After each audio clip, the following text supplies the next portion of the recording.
What's up, guys? I'm Abby Martin. Welcome to Breaking the Set. So, investigative journalist Barrett has been in prison for nearly a year for shedding light on the dark underbelly of the private intelligence world. And now he can't even talk about it. A federal court order just imposed a gag order on Brown and his defense team that prevents them from discussing the details of the case with anyone from the media. Brown faces up to 105 years behind bars for a number of charges, including posting a link to information already available on the internet and threatening a federal agent in a YouTube video. Well, guess who was the only testifying witness at the gag order hearing? Yep, none other than Robert Smith, the same FBI agent who raided Brown's home last year and that Brown is charged with threatening. Yep, definitely a guy with an unbiased opinion on the legality of a gag order. Now, according to the court's decision, the gag order is meant to protect Brown's right to a fair trial because there's just so much media coverage about the case. You know, between CNN's Miley Cyrus twerking updates and MSNBC's pounding at the Syrian war drums, corporate media has been all over Barrett Brown. Look, it's obvious why they don't want this case to generate attention. But I better stop talking before they impose a gag order on me. So let's go break the set.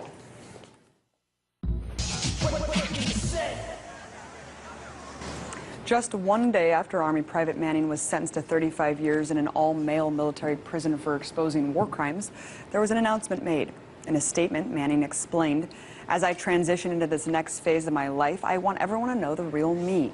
I'm Chelsea Manning. I'm a female. Given the way that I feel and have felt since childhood, I want to begin hormone therapy as soon as possible. I hope that you will support me in this transition." Now, of course, several times during Manning's hearing, her sexual identity was brought to the attention of the court, and a photo was released of her dressed as a female. And although Manning has always felt this way, she in no way wanted her sexual identity to interfere with her trial. Indeed, it's incredible that one of the most prominent whistleblowers of our time is a transgender woman. And even more inspiring is that the fact that Chelsea came out in the face of such adversity while the world was watching her declare her womanhood. However, now questions are being raised as to whether or not the military will pay for her hormone therapy while she's imprisoned. The Army's responded to Manning's request for hormone therapy with a statement, saying the Army does not provide hormone therapy on sex reassignment surgery for gender identity disorder. So, to talk about what's next for Chelsea and what other obstacles face transgender people, not only in the military but in society at large, Mara Kelzing, Executive Director for the National Center for Transgender Identity. Thank you so much. Good afternoon, Abby.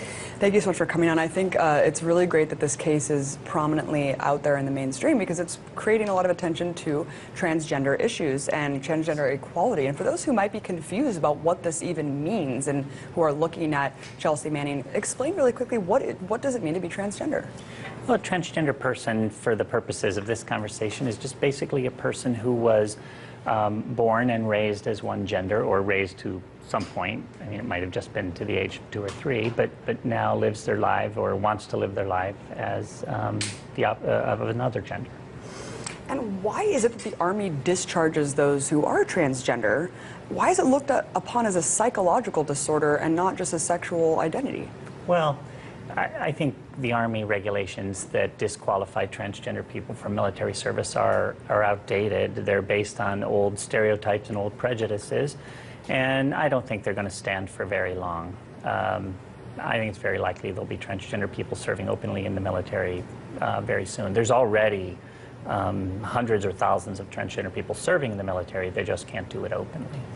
And that brings me to kind of my next question, which is we already saw Don't Ask, Don't Tell being repealed. Do you think that that affected the climate at all? Do you think that more things are being pushed toward the equality of transgender people since that really didn't address transgender issues? Right, because Don't Ask, Don't Tell policy didn't preclude transgender service.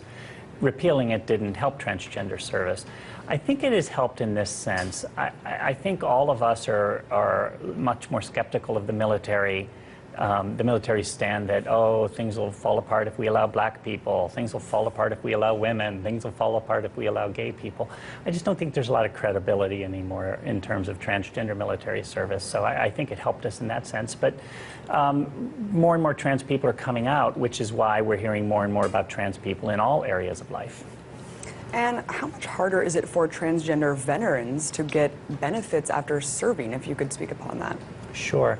It's a little tricky, but in 2010, the Veterans Administration issued a healthcare directive that requires all of their facilities and all of their personnel to treat transgender veterans respectfully and to give them the care that they need, with the one exception of gender reassignment surgery, which is still precluded, but we think that is wrong and illegal, and I think that'll fall soon.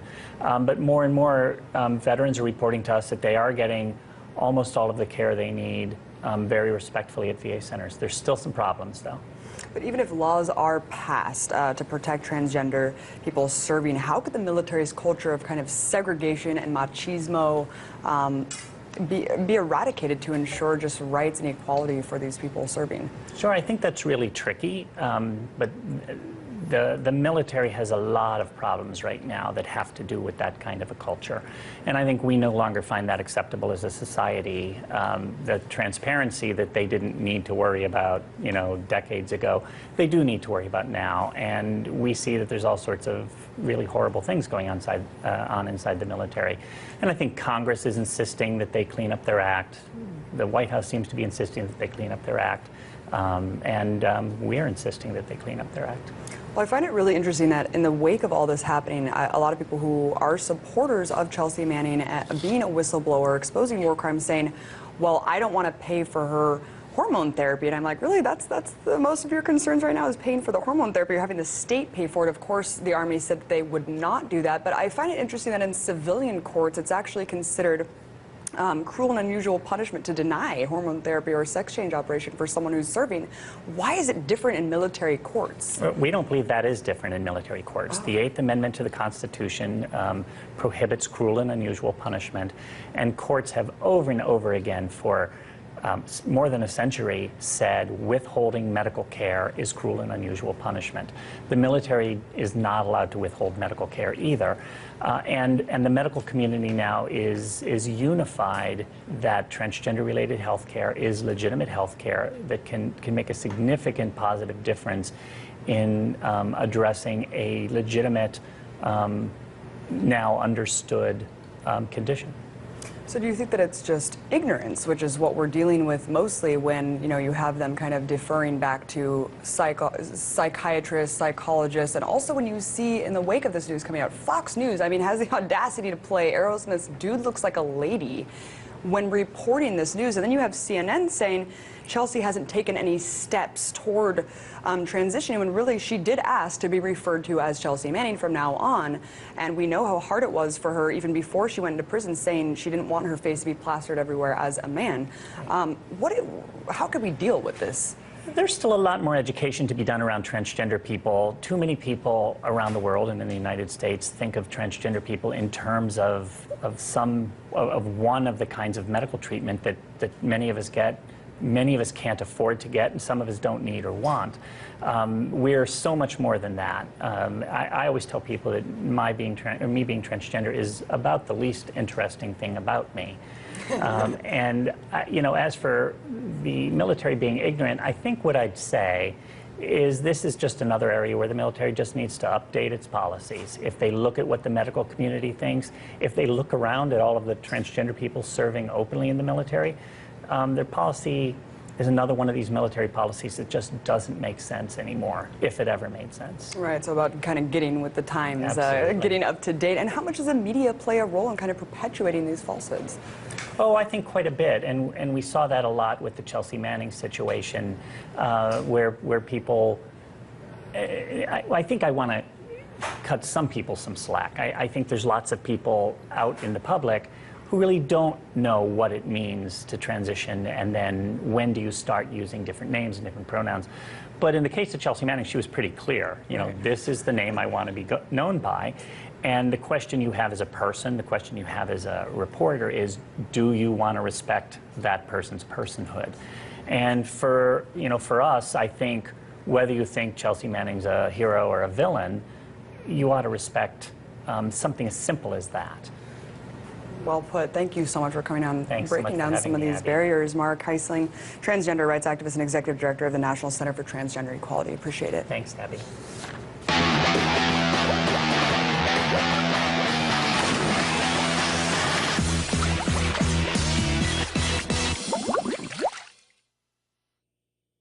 despite encountering much resistance from world leaders and his own government, Obama's not yet backed down from his plan to attack Syria. In fact, after Congress votes, he's slated to address the nation to continue to make his case to go to war. And of course, the arbitrary red line of chemical weapons use has been this administration's main factor in moving forward with military strikes. But forgive me for asking the obvious question. Why is the use of chemical weapons a reason to bomb a country after over 100,000 lives have already been lost in a 2-year bloody civil war? Moreover, what gives this country the moral authority to intervene in nations that use chemical weapons when the U.S. is responsible for some of the worst chemical weapons attacks in world history? Think back to just a few decades ago. Between 1962 and 1971, the American military sprayed about 20 million gallons of Agent Orange over 12% of Vietnam to allegedly pull the enemy out of hiding in forested land and deprive them of their food supply. But as former president of the National Lawyers Guild, Marjorie Cohn, explains, the U.S. didn't quite take a targeted approach to the use of that chemical. The landmass was sprayed with no distinction between troops and civilians, and certainly millions of civilians were affected, and so that is a violation of the Geneva Conventions. Unfortunately, because of the blanket spraying of Agent Orange, this toxic chemical still has devastating effects on the country today, including contaminated farmland and extensive birth defects from cancer to babies being born without brain cavities. And so far, there's been zero compensation allotted to the Vietnamese still adversely affected by this poison. But that's just one tragic example. Believe it or not, the government has also overseen the use of chemical weapons against civilians within the borders of its own country. One just has to go back a mere 60 years to the city of St. Louis, Missouri, and Corpus Christi, Texas, where the U.S. military engaged in Cold War experimentation on its residents. Yes, during the 50s, the Army waged a secret war on its own population by spraying something called zinc cadmium sulfide on the most impoverished residents of St. Louis. According to documents later released in the 90s, the Army placed sprayers on the top of old buildings and station wagons, exposing unsuspecting people to hundreds of pounds of toxic military-grade chemicals. Worst part, the military even used the fear of the Cold War to keep the people in the dark. City officials were kept in the dark about the tests. The Cold War cover story was that the Army was testing smoke screens to protect cities from a Russian attack. I can see the press release now. Don't worry, guys. We're just trying to build a cloak to shield us from Russian nukes, all right? So stop asking questions. Or what about in more recent history, like in 2009, when several human rights groups learned that Israel was spraying Palestinians in Gaza with white phosphorus? Sabah received these burns when an Israeli round slammed into her home in Beit Lahia, northern Gaza, a round that shows all the signs of containing white phosphorus. It completely burned the children, recalls Sabah. From head to toe, the house was in flames. Her husband and 4 of her children died in the attack. So, where was Obama's call then for striking Israel? Oh, wait. I forgot, the apartheid state and human rights abuser, Israel, aka U.S.'s closest ally, can do no wrong. And speaking of white phosphorus, turns out that the U.S. liberally dropped this chemical incendiary in Iraq during its occupation. This is a chemical that burns to the bone, but it's not nearly as lethal as depleted uranium, otherwise known as DU. Another chemical weapon used gratuitously during the Iraq War, justified as a protective shell casing for ammunition. The use of DU has undoubtedly left thousands of Iraqi babies with birth defects, even years after U.S. soldiers have left the country. After the Iraq War, rates of cancer, leukemia and birth defects rose dramatically in Najaf. The areas affected by fighting saw the biggest increases. We believe it's because of the illegal weapons like depleted uranium. At the hospitals here, cancer is more common than the flu. Cancer more common than the flu. I guess when you're talking about a highly radioactive substance that has a half-life of 4 billion years, we should only expect that trend to continue. So, remind me again why chemical warfare is Obama's reason to attack Syria? Yeah, that's what I thought. Well, if you thought the NSA was already overstepping their bounds, listen up, because new revelations prove that they know how to tap your smartphone too. We'll discuss how after the break.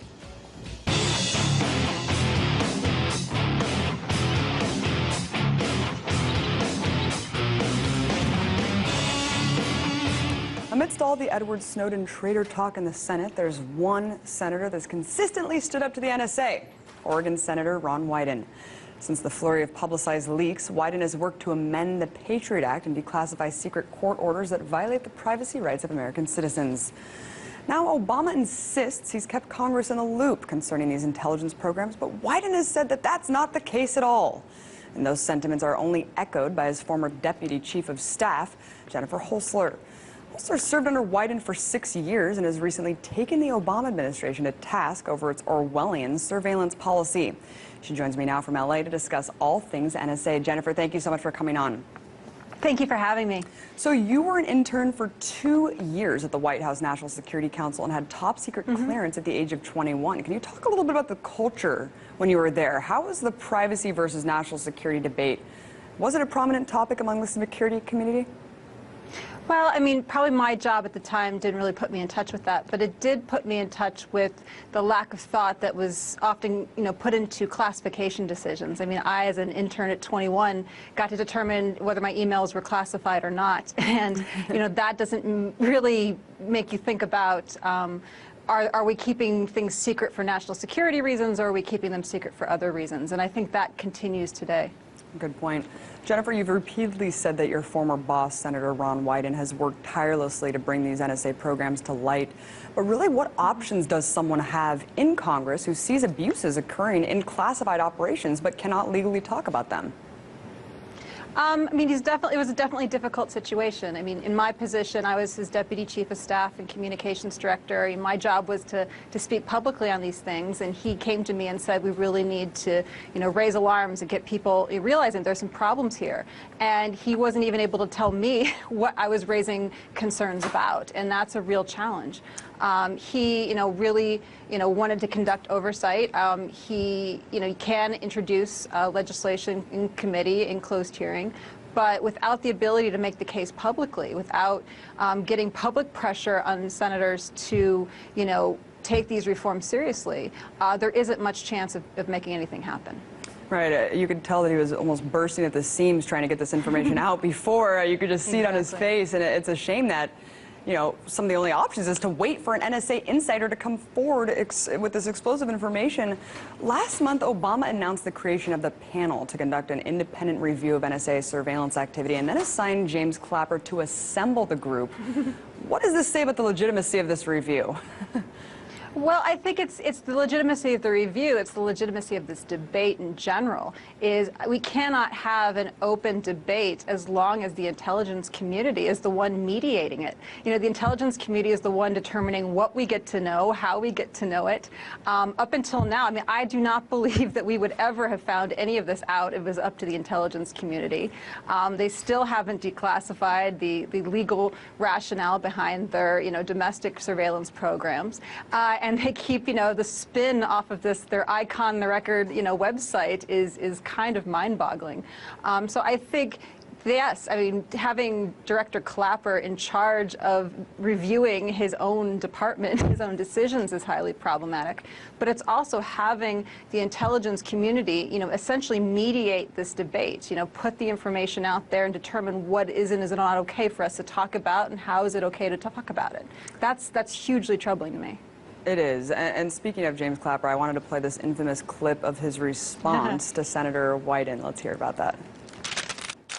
Does the NSA collect any type of data at all on millions or hundreds of millions of Americans?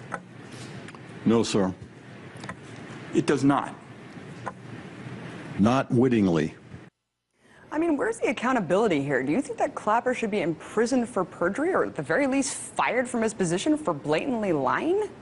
I mean, personally, I don't think Clapper is the only problem with this. Yes, he blatantly lied, but I think what hasn't gotten a lot of attention is the fact that Senator Wyden gave him those questions the day before the hearing. I mean, there are massive processes that these departments go through to, prepare a director like this to testify in an open hearing. So I imagine that others saw that question before Director Clapper made that answer. I mean, so I'd like to know what was the process, behind the decision for him to lie to Congress. And even if for some reason they didn't get that question in advance, Senator Wyden's office went back to the Director of National Intelligence's office the day after and said, would you guys care to, correct the record, in the written record, because you guys know you weren't exactly honest here. And nobody from the White House to the General Counsel's office at the Director of National Intelligence to the Director of National Intelligence himself saw anything wrong with this. So yes, I don't think that he should continue, at least.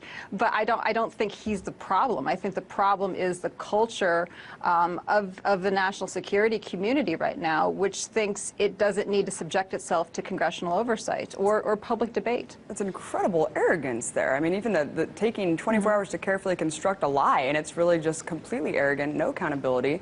Let's talk about the latest FISA court reversal revelations that came out this weekend from the Washington Post. If that was something, was Wyden trying to get that declassified as well? Oh, yes. I mean, well, it wasn't just declassified. I mean, this is an example of where he was trying to pass a legislative fix. Early in 2012, when they were reauthorizing the Foreign Intelligence Surveillance Act's Amendments Act, sorry, long title there, he offered an amendment in the Intelligence Committee that would have required the government to get a warrant before it searched the database for the name of an American citizen. And, obviously, the administration pushed back on that. But not only did they defeat the amendment, but they hamstrung us from being able to even tell people about it. The Intelligence Committee put out a press release immediately after passage of that vote, saying, yay, this is great, this passed, it's a wonderful bill, it's going to keep Americans safe. But they, I was told as Senator Wyden's, communications director that I wasn't allowed to explain why Senator Wyden didn't vote for the legislation or anything about his amendment that he offered. So it was, here you can offer this amendment in closed committee, but you can't tell anyone publicly about it or explain that others voted against this to try to raise public pressure to make this stuff happen. Sounds democratic, Jennifer. Sounds exactly how this country should be run. And they're patriotic, yeah. Let's talk about the other NSA revelation that just broke, that's showing that the NSA can access nearly all smartphone data. Should we really just expect at this point that the NSA has direct access to everything we electronically use?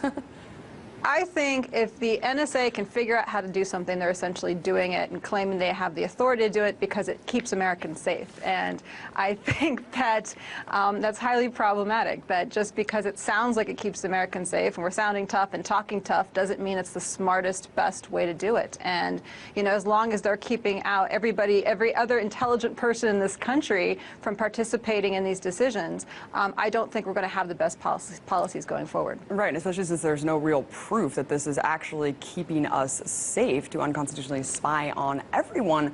I loved what you wrote about this, and I wanted to get your response again to former NSA Director Michael Hayden's comments that all Snowden supporters must be nihilists, anarchists, activists, anonymous 20-somethings who haven't talked to the opposite sex in 5 years. Jennifer, what do you have to say about that? I take that personally. No, I think that, as long as, how are those of us who are sticking up for democracy, those of us sticking up for the smartest possible national security programs, I mean, how are we somehow less patriotic than those, who are shutting literally the American people out of the decision-making process, which seems highly unpatriotic and democratic to me. But yes, I think I occasionally talk to the opposite sex. And I don't live in my mom's basement. Exactly. Take that, Hayden. And as a former intelligence insider, we have about a minute left, but do you see just continuity between the Obama and Bush surveillance apparatus, or do you think it's expanded more now than ever before? Well, I think what we learned over the weekend is in 2008, the Bush administration asked for, curbs to be put on this power to essentially search these databases for the names of Americans. And now you see, 2 years later, the Obama administration going back and saying we want these removed. So, I mean, I think there are areas where the Obama administration has tried to be, quote unquote, more transparent. But I think that's more about wanting to have the appearance of transparency and the appearance of oversight versus actual oversight. And I wish there was a way that we could show the intelligence community that oversight can be a good thing, that the Congress, the American people, they might have good ideas and they might notice things that these guys who lock themselves off and think they're right about everything might miss. Right, absolutely. Thank you so much. Jennifer Hoelzer, former Deputy Chief of Staff for Ron Wyden. Really appreciate you coming on. Thank you for having me.